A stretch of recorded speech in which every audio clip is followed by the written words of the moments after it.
গ্রাম ছাড়া ওই রাঙা মাটির পথ আমার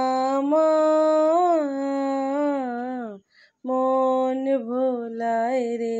গ্রামকে ভালোবাসে না এমন মানুষ খুঁজে পাওয়া খুবই দায়, কারণ গ্রামের যে সৌন্দর্য মানুষের সৌন্দর্যের সাথে তা নিহিত।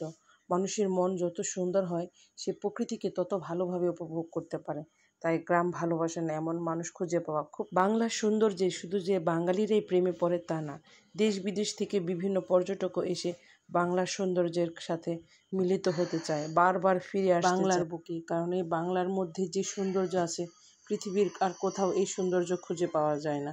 তাই তো আমাদের দেশকে বলা হয় চিরসুন্দর, চিরচেনা, চিরসবুজ এই আমার সোনার বাংলাদেশ। তাই তো কবির কণ্ঠে শোনা যায় এই গান, এমন দেশটি কোথাও খুঁজে পাবে না কো তুমি, সকল দেশের রানী সেজে আমার জন্মভূমি, সে যে আমার জন্মভূমি, সে যে আমার জন্মভূমি। আপনি আপনার বাচ্চাদেরকে ছোট থেকে শেখাতে পারেন কিভাবে দেশকে ভালোবাসতে হয়, দেশের মাটি, আলো, বাতাস, দেশের পতাকাকে কিভাবে শ্রদ্ধা সম্মান জানাতে হয়।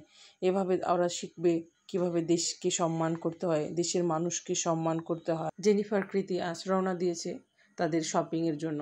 বাড়ি থেকে আমাদের শপিং যেখানে আমরা যাব সেখানে অনেকটা দূর, তারপর অনেকটা পায়ে হেঁটে যেতে হয়, তারপর আবার গাড়ি নিতে হয়, দেন গাড়ি থেকে নামার পর আবার মেন রুটে আবার গাড়ি নিতে হয়।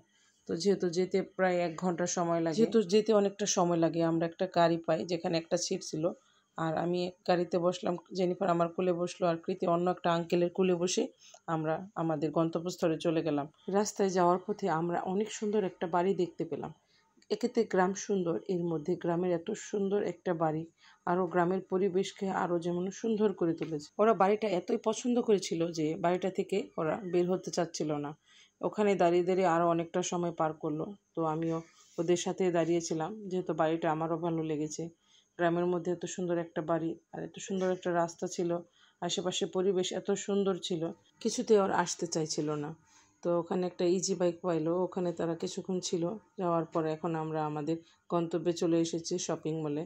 তো এখানে অনেক কিছুই আছে শপিং করার মতো, কিন্তু তারা এই ট্যাটুটার উপরে যে ড্রেসটা ছিল সেটা তারা পছন্দ করেছে, যদিও তাদের সাইজের জন্য এই ড্রেসটা অ্যাপ্রোপ্রিয়েট নয়।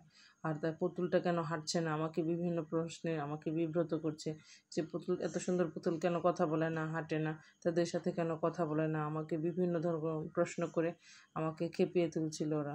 অবশেষে তাদের বোঝাতে পারলাম এটা একটা পুতুল, যখন কার্টুনে থাকে এরকম পুতুল।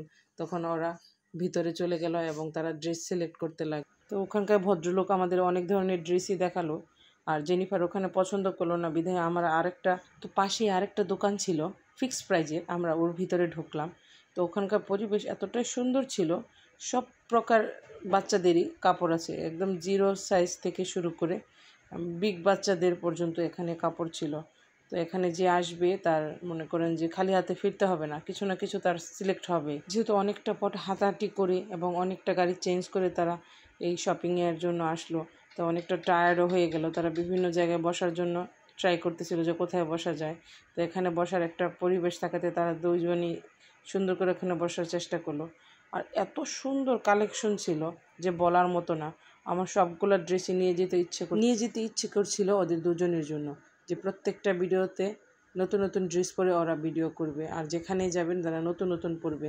ওদের দুজনেরই নতুন ড্রেস পরার অনেক শখ, যখনই সুযোগ পায় তারা নতুন কিছু পরার জন্য চেষ্টা করে।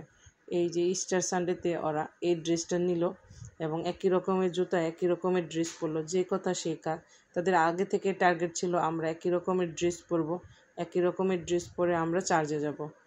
তো ওদের ইচ্ছে পূর্ণ হলো, শুধু ইস্টার সানডেতে না, প্রত্যেকটা ওকেশনে ওরা সেম ড্রেস পরে, সেম জুতা নেই, প্রত্যেকটা ওদের গায়ে যত রকমের জিনিস আছে প্রত্যেকটা জিনিস সেমই হয়।